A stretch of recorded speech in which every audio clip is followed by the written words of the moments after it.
अस्सलाम वालेकुम एवरीवन। उम्मीद है आप सब खैरियत से होंगे। Welcome to the post market session. आज के सेशन में हमारे साथ CEO share securities Ali Nawaz Sahab मौजूद हैं।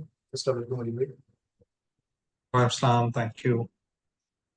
अली भाई, मार्केट में आज हमने जो है वो बुलिश सेशन जो है वो विटनेस करा with N upside of almost 680 points. Market ने एक नया ऑल टाइम हाई लगाया। साइकोलॉजिकल लेवल्स जो थे 80,000 के, उनको भी मार्केट ने ब्रीच करा और ऑलमोस्ट 80,300 के लेवल्स पे भी मार्केट ने जो है वो क्लोज करा। तो आज की मार्केट को आप कैसे रिव्यू करेंगे? जी, देखिए आज मार्केट 80,233 के लेवल्स पे थी। 680 पॉइंट्स मार्केट पॉजिटिव थी। और मार्केट ने एक नया हाई लगाया, ऑल टाइम हाई था। आई थिंक काफी अच्छी एक्टिविटी रही मार्केट के अंदर अक्रॉस द बोर्ड। हमने बैंक्स, फर्ट्स, ईएनपी, सीमेंट सबको परफॉर्म करते हुए देखा। अ, और आई थिंक ये एक अच्छा जो है वो एक अच्छी बात है कि रैली जो है वो अक्रॉस द बोर्ड सारे सेक्टर्स के अंदर है। और हम देखा कि पिछले सालों में मार्केट काफी जो है वो कंफ्यूजन का शिकार रही है और वैल्यूएशंस बहुत सस्ते थे। तो आई थिंक वही री रेटिंग सिंस अब हमारी इकोनॉमी जो है वो आहिस्ता आहिस्ता रिकवर कर रही है। आज ब्लूमबर्ग ने भी लिखा है कि हम बहुत क्लोज हैं आईएमएफ प्रोग्राम साइन करने के। तो इन सारी चीजों का असर जो है वो मार्केट पर आ रहा है। और जो मार्केट एक वक्त 8 9 10 टाइम्स प्राइस टू अर्निंग्स पर ट्रेड करती थी, वो मार्केट आज भी 4 टाइम्स और 4.5 टाइम्स प्राइस टू अर्निंग्स के करीब ट्रेड कर रही है। जबकि हम index all time high levels पे देख रहे हैं। तो अगर जो है वो मार्केट अपनी पुरानी अर्निंग्स पर ट्रेड करना शुरू हो जाए, तो यहाँ से मार्केट में काफी सिग्निफिकेंट रूम है ग्रोथ का। और मार्केट 1 लाख पॉइंट्स को भी क्रॉस कर सकती है। इसमें एक और चीज मैं व्यूअर्स को बताते जाऊं कि सिंस हम ये हेडलाइंस देखते हैं मीडिया पर या डिफरेंट व्हाट्सएप ग्रुप्स पर के मार्केट 80,000 या ऑल टाइम हाई क्रॉस हो गई है।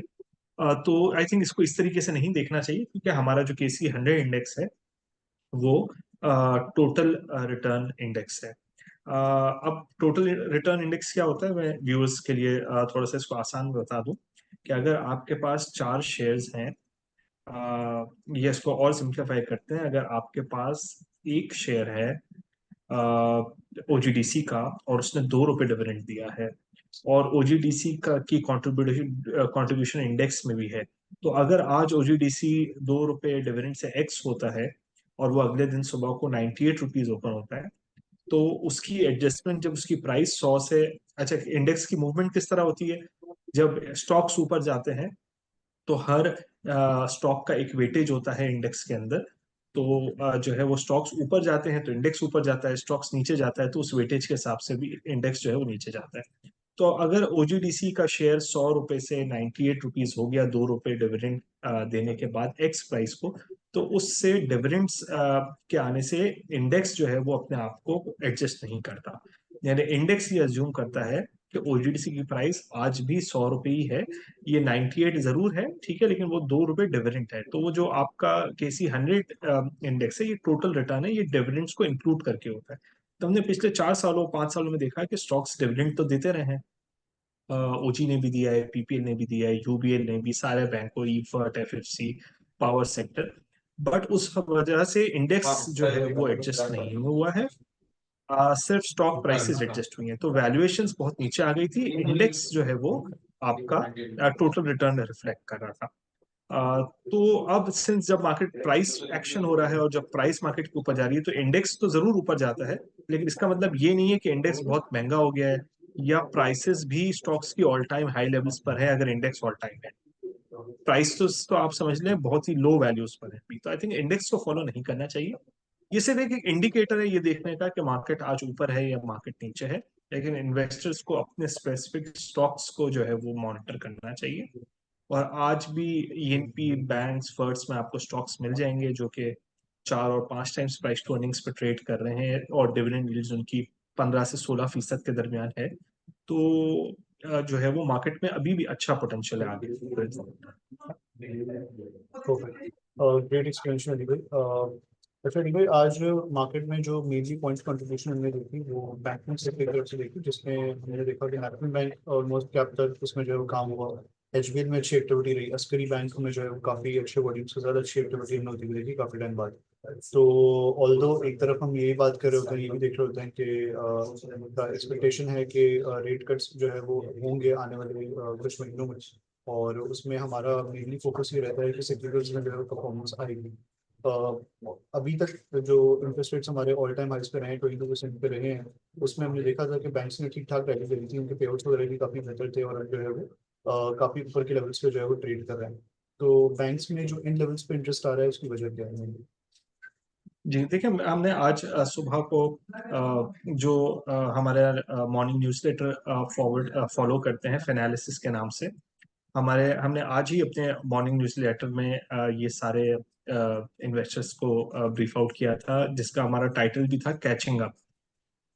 कैचिंग अप में हम बेसिकली ये बात लिखना चाह रहे थे कि हमने देखा कि पहले जब मार्केट अपने लोस से रिकवर होना स्टार्ट हुई, तो हमने देखा top blue chip stocks like UBL bank, Meezan bank, MCB bank, FFC, Efert, Hubco, इन स्टॉक्स पे मूवमेंट आई।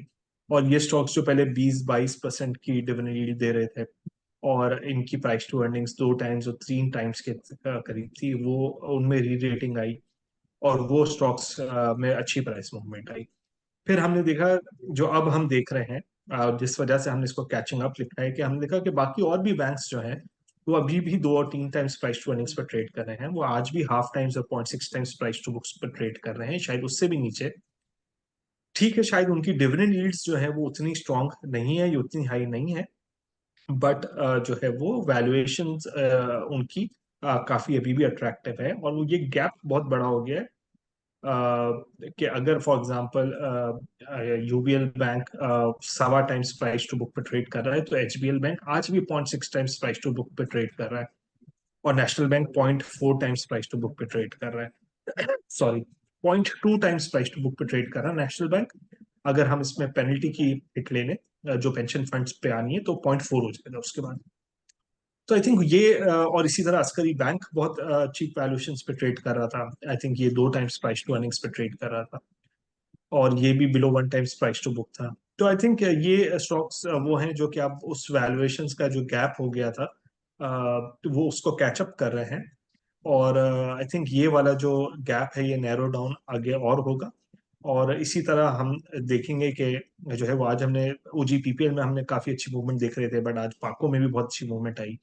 फिर हम हपको में बहुत अच्छी मूवमेंट देख रहे थे, तो आज हमने निषाद पावर और चुनिया पावर और कैपको में थोड़ी एक्टिविटी और वॉल्यूम्स देखे।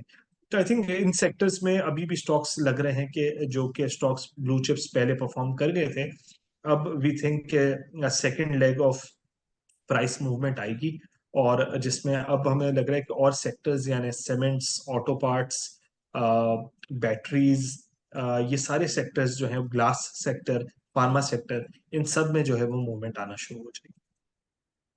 ओके। अच्छा, अगला सवाल मेरा प्रॉब्ली पाको के हवाले से ही है। ऑयल एंड गैस सेक्टर में तो हम पिछले दिनों से मूवमेंट देख ही रहे थे पीपीएल ओजी में, आज पाको में हमने काफ़ी अच्छी मूवमेंट देखी। अच्छा, इसके अलावा मेनली पीएम ने अनाउंस भी करा था कि ऑयल एंड गैस सेक्टर के जो है वो माइनॉरिटी स्टेक्स जो है वो सेल किए जाएंगे। तो उसके हवाले से आपको क्या भी है वो भी बता दिया। उसके अलावा ओजी को रिसेंटली जो है वो को जो है पेमेंट्स वगैरह मिलनी है, उसका अप्रूवल आया था। तो उस चीज़ को मद्देनजर रखते हुए क्या इस क्वार्टर में हम एक बड़े पे आउट की एक्सपेक्टेशन कर सकते हैं? जी देखिए, पाकिस्तान ऑयल फील्ड तो अभी भी वो स्टॉक है जो कि 17-18% की डिविडेंड इस लेवल्स पर भी देता है। ये काफी अच्छे लेवल्स पे ट्रेड कर रहा था, और इसी वजह से आज हमने प्राइस मूवमेंट भी देखी इसके अंदर। तो आई थिंक पाको तो अभी भी इन लेवल्स पर भी 17 से 18% की डिविडेंड यील्ड ऑफर करता है। रही बात ओजीडीसी की, तो ओजीडीसी में यस, ये जो पेमेंट इनको अगर मिल जाती है, तो जो है वो ये एक अच्छा पे आउट अनाउंस कर सकते हैं। उसकी टाइमिंग जो है वो हमें ये देखनी है कि क्या वो जून के रिजल्ट के साथ करेंगे, या सितंबर के रिजल्ट के साथ करेंगे, या इसके बीच में कोई एक इंटरिम बोर्ड मीटिंग बुलाकर और एक डिविडेंड अनाउंस करेंगे। बट ये जैसे कि इसके कैश फ्लोज जो है वो काफी बेहतर होंगे इससे, और ये इस पोजीशन में जरूर होगा कि ये कोई एक अबव नॉर्मल पे आउट दे सके। ओके। अच्छा, स्टॉक स्पेसिफिकली अगर हम बात करें तो आज हमने काफ़ी टाइम बाद ओ एम सीज में शेल में काफ़ी अच्छी एक्टिविटी होती हुई देखी। लास्ट टाइम आई गेस जब इनकी मीटिंग हुई थी या नोटिस आया था, तो उसमें वाफ़ी एनर्जी ने जो है वो जो पीएओ देना था उसने, उसमें एक्सटेंशन उन्होंने दी थी ऑलमोस्ट 90 डेज की, तो उसकी डेडलाइन है 27 जुलाई की। तो उसके हवाले से एक्सपेक्टेशन है। जी देखिए, ये हमने देखा कि पहले आई थिंक डील की डेट अप्रैल थी, बट वो एक्सटेंड होकर जुलाई हो गई। उसके बाद हमने इस स्टॉक को थोड़ा करेक्ट होते हुए भी देखा, बट आज हमने अच्छे वॉल्यूम्स होते हुए देखे हैं। सुना है कि कुछ शेयर होल्डिंग्स भी एक्सचेंज हुई है बिटवीन इंस्टीट्यूशनल इन्वेस्टर्स। इसके अलावा जो है वो एक्सपेक्टेशंस भी है कि इस महीने में ये डील जो है वो कंक्लूड हो जाएगी। और कुछ लोग तो ये भी एक्सपेक्ट कर रहे हैं कि शायद इसकी प्राइस पर भी कोई जो है वो फर्दर अपडेट आएगी। तो आई थिंक ओवरऑल ये तो मैं उस पर कमेंट नहीं करूंगा, शायद हमारी रिसर्च कवरेज में भी नहीं है। और ये खास तौर पे एक मर्जर एंड एक्विजिशन एक्टिविटी है, सॉरी मर्जर या एक्विजिशन एक्टिविटी है। तो इसकी बहुत सारी चीजें डिपेंड करेगी कि किस प्राइस पर जो है वो एक्वायर होता है ये। तो आई थिंक जो अपडेट्स जो है वो वहाँ उस तरफ से आएगी, उस हिसाब से स्टॉक्स जो है वो अपनी डायरेक्शन लेगा। Perfect. To wrap up the session Ali भाई, आने वाले सेशंस में क्योंकि मार्केट ने एक नए ऑल टाइम हाई को क्लोज करा, तो आने वाले सेशंस में क्या क्या एक्सपेक्टेशन है? क्या ये मार्केट में ये मोमेंटम कंटिन्यू होता हुआ नजर आ सकता है? और अब कौन से स्टॉक से फोकस करना चाहिए? वैसे आपने हाईलाइट करें मेनली अब जो साइड बोर्ड्स हैं, जिन्होंने सेक्टर्स में परफॉर्म भी करा, जिसमें बैटरीज हैं, ऑटो में, उनमें मूवमेंट नजर आ सकती है, तो एक बार वापस कवर कर लें। जी बिल्कुल, देखिए मुझे तो लग रहा है कि मार्केट में एक्टिविटी कंटिन्यू रहेगी। आगे ट्रिगर्स मॉनेटरी पॉलिसी के हैं, कॉर्पोरेट रिजल्ट सीजन स्टार्ट होने वाला है, आईएमएफ की डील फाइनलाइज होने वाली है। तो आई थिंक ये ट्रिगर्स जो है वो मार्केट को बेहतर ही रखेंगे। और अभी कोई ऐसी एक्टिविटी, कोई ऐसा रीजन है भी नहीं कि जिसकी वजह से मार्केट में कोई बड़ी करेक्शन आनी चाहिए। ठीक है, छोटी मोटी करेक्शन या कंसोलिडेशन तो मार्केट का पार्ट तो होती है, और ये जो है वो एक पॉजिटिव साइन है, हेल्दी साइन है। बट मुझे तो लगता है कि मार्केट जो है वो कंटिन्यू करेगी पॉजिटिव मूवमेंट अपना। और जो स्टॉक्स में हाईलाइट करूं तो मुझे ईएनपी सेक्टर बहुत अच्छा लग रहा है, जिसमें ओजीडीसी, पीपीएल एंड पीओएल है। मुझे बैंकिंग सेक्टर में Askari bank, national bank, Habib bank, even UBL, Meezan, MCB continue करते हुए लग रहे हैं। मुझे इसमें अगर आप फर्टिलाइजर सेक्टर देखें तो आई थिंक एफएफसी, ईफर्ट, एफएफबीएल, ये तीनों बहुत अच्छे टॉप स्टॉक्स हैं। अगर आप वैसे ही थोड़ा सा वो, तो आई थिंक सीमेंट सेक्टर में आई थिंक के आगे जाके इंटरेस्ट रेट कट का भी ये बेनिफिशियरी होगा। फिर पीएचडीपी के टारगेट्स भी लास्ट ईयर से कंपैरेटिवली ऊपर हैं, तो इस बार स्पेंडिंग भी लगता है कि थोड़ी सी ऊपर होगी। तो लोकल सेल्स ग्रोथ भी आएगी। आई थिंक सीमेंट जो है वो अच्छा प्ले है एट दीज लेवल्स।